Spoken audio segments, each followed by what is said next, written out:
Hey there, everybody. It's me, Jason the Cartoon Fan. Yesterday and today, I visited my Grandpa Bill over in Sonora, California, and I got a bunch of really cool pieces of merchandise over there. Primarily animated ones, but there is one piece of live action in here. So, those of you who have been subscribed to my channel for a while will know that I made 3 previous videos in which I showed a bunch of really cool cartoon merchandise that I purchased while I was in Sonora, California. So, those of you who've seen those videos may be wondering, are you doing a 4th installment featuring the things you got this weekend?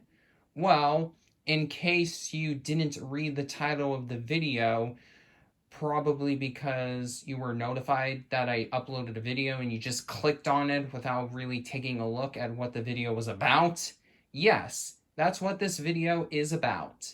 So without further ado, here is a quick little rundown of all the things that I got in Sonora, California on March 6th and 7th of 2021. First off, a SpongeBob SquarePants Pez dispenser. This Pez dispenser has been around for what feels like years, almost for pretty much as long as SpongeBob has been popular. However, I never got around to buying this one until, well, last night. I looked everywhere for this Pez dispenser. I checked all the big grocery stores like Rayleigh's and Save Mart and Food Max and places like those. I also checked all of the major big box retail outlets like Walmart and Target. I even looked at a couple of smaller candy stores, but I wasn't able to find this particular Pez dispenser until last night when I went to another small candy store located in Jamestown, which is in the same district as Sonora, called the Candy Vault. There was a stand of Pez dispensers, and thankfully the SpongeBob one was one of the Pez dispensers that they had. So yeah, I'm pretty sure that this is a newer variant because there is a 2020 copyright date on the back of the package. I'm not sure if the dispenser itself has been changed over the years or if it's just the package that it comes in. But either way, it's still a really nice Pez dispenser to have in my collection. And it's part of a series of SpongeBob Pez dispensers, including 4 different variants of the yellow sea critter, including the regular variant, which is the one you're looking at right now, a crystal variant, so I'm assuming that one is clear, a glitter variant, which I assume has glitter all over it, it's probably shiny, and a super rare gold SpongeBob. If I ever find that Pez dispenser, I'm definitely keeping it inside of its package. I'm opening this one up after I filmed this video, so the Pez dispenser collection video I did about a week ago is now pretty much outdated. Not by much, but still, I have one new Pez dispenser to add to my collection, so slightly outdated now. But, you know, SpongeBob. Good show, good character. Definitely a really nice Pez dispenser to have in my collection, even though it's not a particularly valuable variant. Alright. Next off, I got this Flintstones comic book at a thrift store called Peddler's Treasures. Basically, it's just your traditional secondhand store, but all the aisles are designed to look like rooms, which is definitely a pretty nice touch. There was this room that was made to look like a typical child's room with beds and some plushes around and a bookshelf filled with a bunch of books, of course.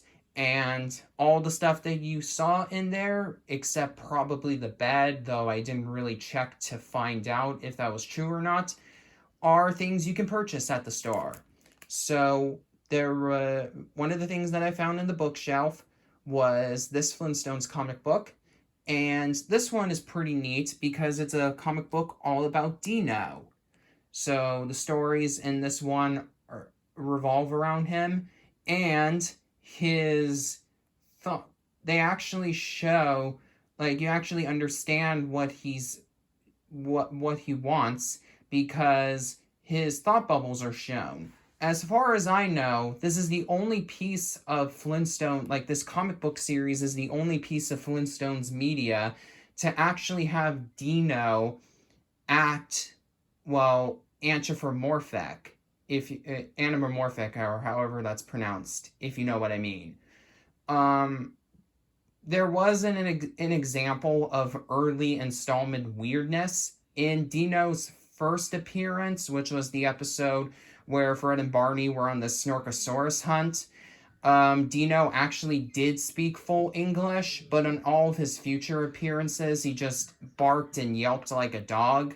So, but this was the only piece of Flintstones media afterwards, as far as I know, to have Dino in a more articulate role. And if you don't believe me,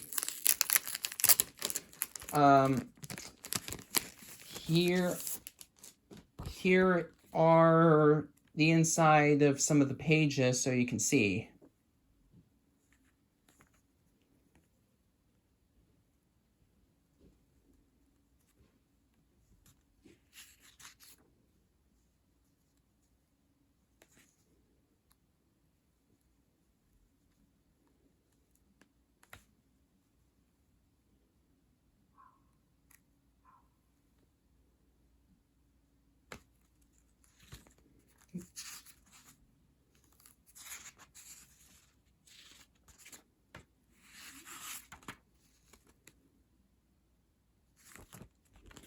Overall, this comic was a pretty interesting read. Oh, here's the back cover for those of you who wanted to read it. This comic has a 1974 publication date, and the exact month that's shown on the front cover says June, but of course, comic books, the months that they show on the covers are always like ahead a month or two. So really, this comic was published in either April or May, and the comic was published by Charlton Comics, a company that who back in the 70s had the license to publish comic books featuring all of the Hanna-Barbera characters. I own a couple of Yogi Bear comic books that they published. In fact, I think I featured those comics in one of my Sonora, California pickup videos, like one of the previous installments. I'll have to check that real quick, like after I'm done making this video. Okay, so here's something that I don't feature very often on this channel.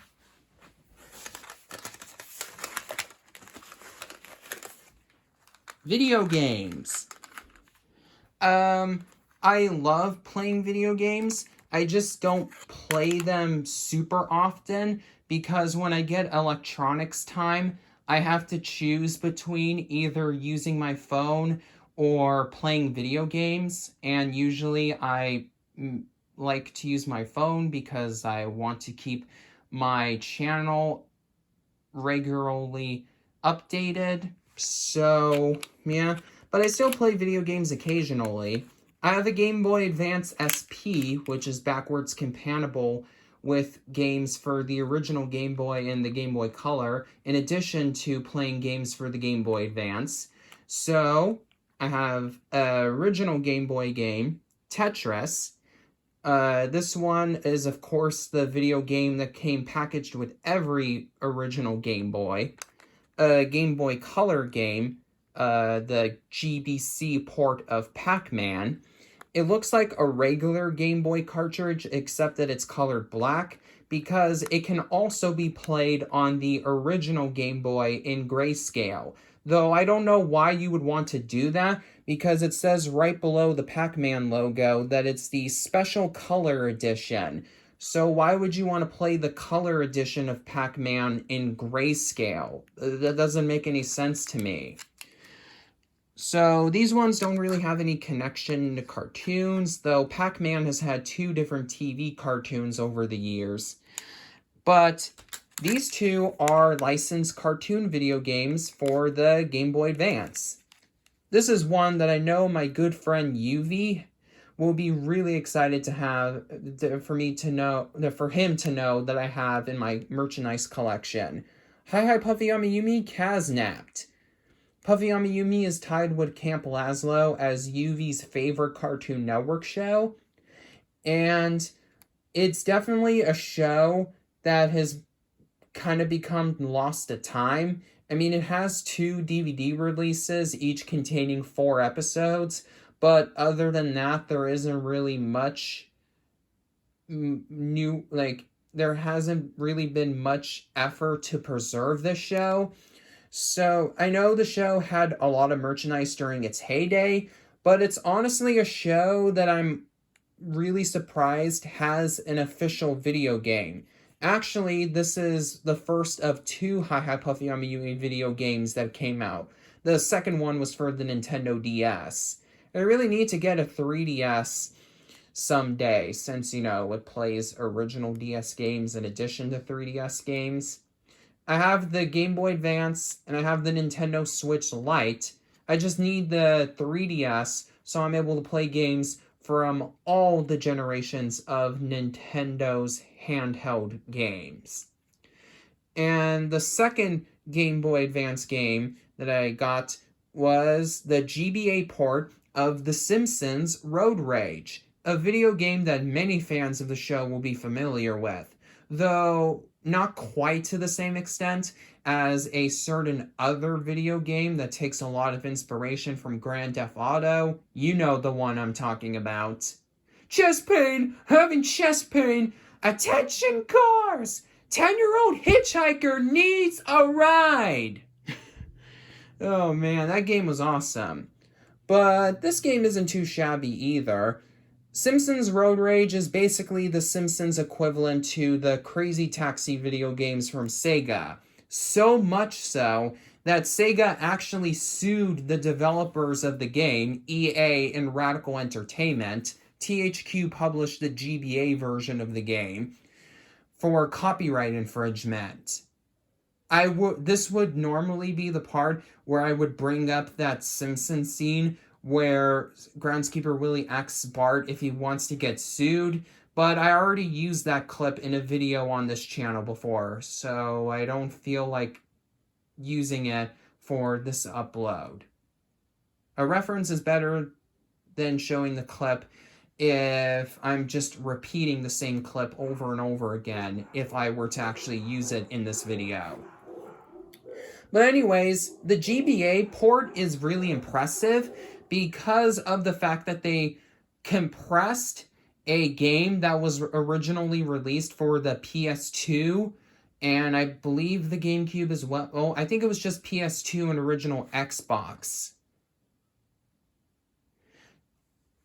All the way down into a tiny little GBA cartridge. Of course, the GBA is only capable of displaying Super Nintendo-style graphics for the most part, even though the GBA is technically a 32-bit system. So, being able to see a full 3D-style game run on a system like this is really impressive. Oh, fingers crossed that we'll eventually get a Nintendo Switch version, either a port or remake of that other Simpsons video game. I've accepted the fact that I can never get GTA on the Switch, but please don't miss out on the opportunity to make that Simpsons game inspired by GTA available on modern hardware. It doesn't even have to be a remake like fans wanted it to. Just, you can just make it an emulated port like Super Mario 3D All-Stars, which is actually a Nintendo Switch game I own as well. I wouldn't mind that much. It's already a pretty solid game as is. So, I was trying to go light on my merchandise pickups this time around because, well, I don't want to be a hoarder. So I made the decision between buying this game and the GBA version of Donkey Kong. Not the Game Boy version, not the Game Boy not the remake of Donkey Kong for the original Game Boy, but the GBA Donkey Kong, which is basically just a port of the NES version of the game. But, well, Donkey Kong, if I really wanted to play it, I could play it on my NES plug and play right over there. I mean, the convenience of being able to play it on the go would be nice, but, you don't see a game like this one in the stores as often as a first-party Nintendo title on the GBA. So I decided to pass on it. It's funny that I'm bringing up Simpsons and Donkey Kong in the same video because of a certain scene that actually happens within the show. But anyways, yep. So this game was $9.99, but the other 3 games were $2.99 each. And the reason why, I guess, is because either they weren't as big of a demand as this one, or maybe it was just because there are more copies of those games around. I mean, I definitely know that that's the case for Tetris, since, like I mentioned earlier, it was the pack-in title for every original Game Boy.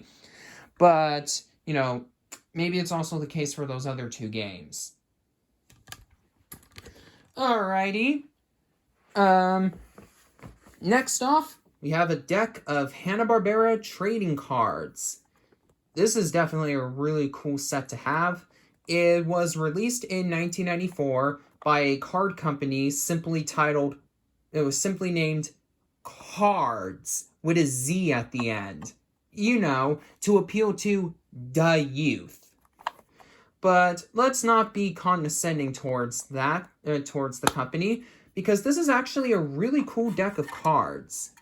I wasn't really sure exactly what to expect for a series of Hanna-Barbera trading cards that were made long after most of these shows had ended production. But there are, let's see here, there are 5 main, each card is part of a sub-series, and the top of them are color-coded to let you know which series they're from. So there are 5 sub-series in the series of Hanna-Barbera trading cards. These ones right here are cards for shows that only have one trading card represented. And the cool thing about these is that they go in chronological order in the order which each show premiered. So that's definitely really nice to have.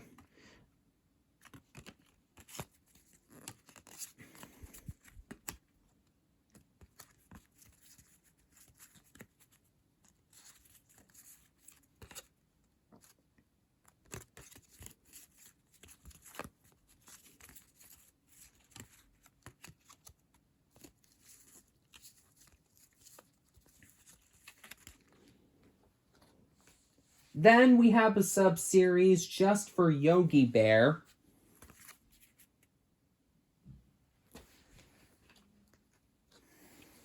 And then a sub-series for the Flintstones. And then a sub-series for the Jetsons. And then a sub-series for Johnny Quest. And finally, a sub-series for Scooby-Doo. And then there's also these trading cards featuring unique artwork that basically these are cards that just list all the cards in the series that you can get. There's a listing of all of them, and there's the sub-series for each of them are listed in here as well, like they're divided into the sub-series. And then we have these interesting cards that the front of them have some really nice looking original artwork for the Hanna-Barbera characters. And the back of them lists some magic tricks. If you guys are interested, I might do a separate video just showing all these cards individually. I really don't have time to do that for this video. So if you guys are interested, let me know in the comments. Alrighty, of course you can't have a merchandise pickup video from Jason the Cartoon Fan without at least one DVD. And thankfully, we have 3 of them in this video for your pleasure for me to show off to you all. First off, Wendy Wu Homecoming Warrior. It's a Disney Channel original movie. I think I've seen this when it was on TV like once or twice, but I decided to purchase it because it stars Brenda Song, who also did London Tipton in my favorite live-action Disney Channel series, The Suite Life of Zack and Cody, and its spin-off, Suite Life on Deck, as well as one of my current top 10 fictional character crushes, Anne Boonchoy from Amphibia. I really like her work in those other 2 Disney shows, so I bought this movie on DVD at a swap meet, and the swap meet was also where I got those Hanna-Barbera trading cards. The video games I got at another store in Jamestown that sells used video games and both old and new toys. Definitely a really cool place. Sonora and its sister city, Jamestown, have a lot of really cool places to buy this kind of stuff at. You can see that this was a discarded, used library copy. That's not always the most ideal way to get these DVDs secondhand. But the disc itself is in a good condition. So, like I said, it's been a long time since last time I saw this movie. So, I'm going to give it a watch and hopefully I'll like it. And if not, well, you know, it's just nice to have on DVD. Alrighty. Here's a collection I was kind of hoping on getting, but I probably waited a little longer than I originally thought I would in order to pick it up. Family Guy Part 1, which is a collection of the first 5-volume DVDs released for Family Guy. Originally, Family Guy didn't have season DVDs. The show had volume collections. But they were basically in those collections, you would basically get approximately the same amount of episodes as you would in a standard season set. It's just that the older seasons of Family Guy weren't organized the best way. Like, the episode counts were really inconsistent. So Fox did these volume DVD releases until around, I think it was season 12, when they started doing like complete season collections as a way to make sure that viewers got enough of the show for their buck. So this collection has the first 4 full seasons of the show and part of season 5. Well, not exactly. The set does not include the first Family Guy Star Wars crossover special, Blue Harvest, and it also doesn't include the direct-to-video special, Stewie Griffin, The Untold Story. Both of those pieces of Family Guy media were produced for season 4, but because they're considered separate, they're considered like specials, in order to watch those, you have to buy those on DVD individually, or in the case of Blue Harvest, even Blu-ray. It's one of the very few Family Guy episodes to get a Blu-ray release. Would have been cool if this was also a Blu-ray, but it's not, even though it's a 2018 release.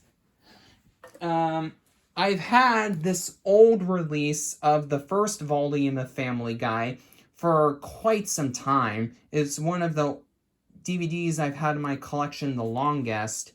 But after these these multi-season or multi-volumes, depending on how you want to call it, Family Guy DVD collections came out, I decided that eventually I was going to buy this one, which has volumes 1 through 5, and get rid of my old copy of volume 1. This is actually the second time that these 5 volumes were reissued.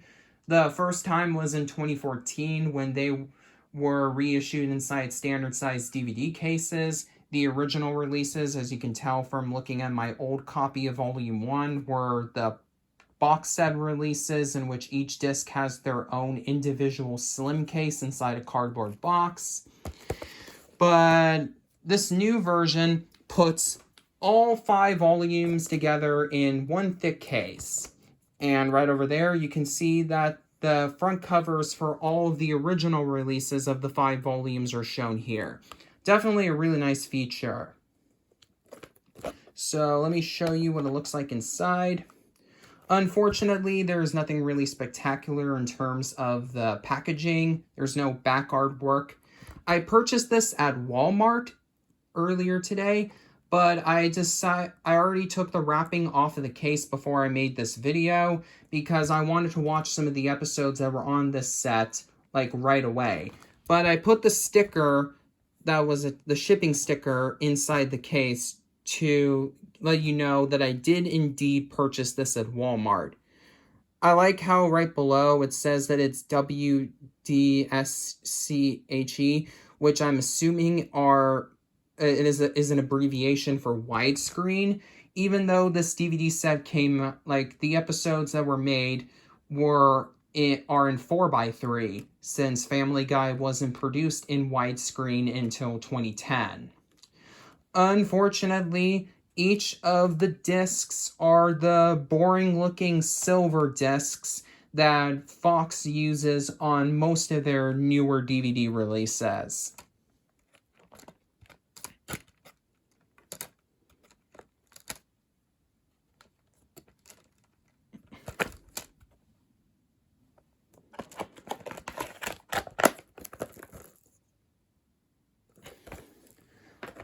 Because for the older release of Volume 1, while it's definitely a really unnecessarily wide package, the nice thing about this old release, here I'll show you what the sides of the package look like for those of you who are interested. I've had this DVD for a really long time, which explains all the wear and tear on the box. The cool thing about this release is that like I said, each disc is in their own individual slim case, and the back of each case has the episodes listed, and also lists the original air dates for each episode, as well as some thumbnails, and brief episode summaries, which is definitely a really nice touch. And the discs had full color artwork on them.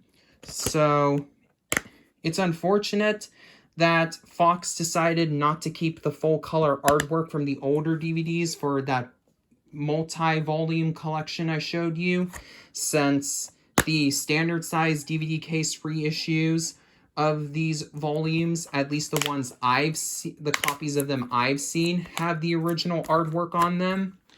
But the content within the discs are the same. At least at least I'm certain about it for Volume 1, since I popped the discs, my copies of the discs, both copies of the discs for the volume that I own in my DVD player earlier today, and the content on them was 100% exactly the same. And I'm pretty sure that it's also the case for the other 4 volumes, even though I don't own them individually and therefore can't make that comparison. So the content on the discs, the content within the discs themselves are the same, and to me, that's all that matters. So this older copy of Family Guy Volume 1 is definitely going to be donated soon. I got this collection because I was in kind of a rush to buy some more episodes of the show on DVD.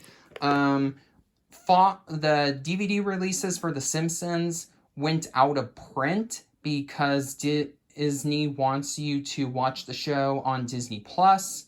So I wouldn't be surprised if Fox pulled a similar stunt with Family Guy's DVDs as an incentive to get people to watch the show on Hulu. Or if you live in Canada or Europe, Star, the adult section of Disney Plus. So yeah, hopefully that won't happen anytime soon because I still need to get part 2 and part 3 in these multi-volume collections of Family Guy, which if combined together, I think it goes all the way up to like season 15 or 16, if I remember correctly. Not really a fan of the more recent Family Guy episodes. I think the more recent ones are like really, really bad, but the classic seasons are really, really funny. And I'm willing to buy those newer collections just for completionist sake. Last but not least, for all the things that I got in Sonora this weekend, SpongeBob SquarePants, the complete 12th season. I've been meaning to get this DVD ever since it came out in, I think it was in February or January. I think it was either January or February this year. But I didn't get around to purchasing it until today when I got it at the same Walmart I got the Family Guy set at. This season, I'm going into this DVD set almost completely blind since I haven't had cable for a couple of years, like all the cable channels for a couple of years, and therefore haven't been able to watch Nickelodeon regularly, so I haven't watched most of the most recent SpongeBob episodes. So I'm definitely really happy to have this in my collection, so I have a bunch of new SpongeBob episodes to watch. Longtime subscribers to this channel will know that SpongeBob is my favorite Nicktoon, season 6, 7, and 8 aside. The one problem that I think I'm going to have with this set is that it's not exactly the complete season because it's missing an 11-minute segment called the Quarantine Crap, which hasn't aired on Nickelodeon in the United States yet because of the COVID-19 pandemic. I haven't watched that episode yet because the SpongeBob crew said that they don't want people to watch the episode until after the pandemic is over. But hopefully season 13 or whichever season of SpongeBob finishes airing after the pandemic is over, we'll have that episode included on its DVD release. Since season 1 of SpongeBob's original DVD release was missing the pilot Help Wanted because of music licensing issues regarding the song in that episode, Tiny Tim's Living in the Sunlight, Dancing in the Moonlight, or whatever it's called. But it was later included as a bonus feature on Season 3's original DVD release once the rights were cleared, as well as on the first 100 episode set, which has all of the episodes from Seasons 1 through 5. I haven't took the wrapping off this one yet because I wanted to unbox it within this video. I decided that I wasn't going to give it its own standalone unboxing video because there isn't really much that I have to say about this set other than I haven't watched most of the episodes on it yet, so I'm definitely going to make sure to do that in the future. And also, the fact that this is not the complete season is definitely a big bummer. But, yeah, here's what it looks like inside. The inside of the case lists all of the episodes that are included on each of the discs, as well as a brief episode summary. The set includes the final episode of SpongeBob that was fully produced during Steven Hillenburg's lifetime, Pineapple RV. So, yeah. Again, rest in peace, Steven Hillenburg. It's bittersweet to have your signature on the back cover here. Alright. Yeah, like I said, I haven't seen most of these episodes before. I've seen this one, Sandy's Nutty Nieces, as well as this one in Security Guards, since I visited somebody who had Nickelodeon on their cable, and I watched SpongeBob, and that was one of the, and those were the some of the episodes I saw.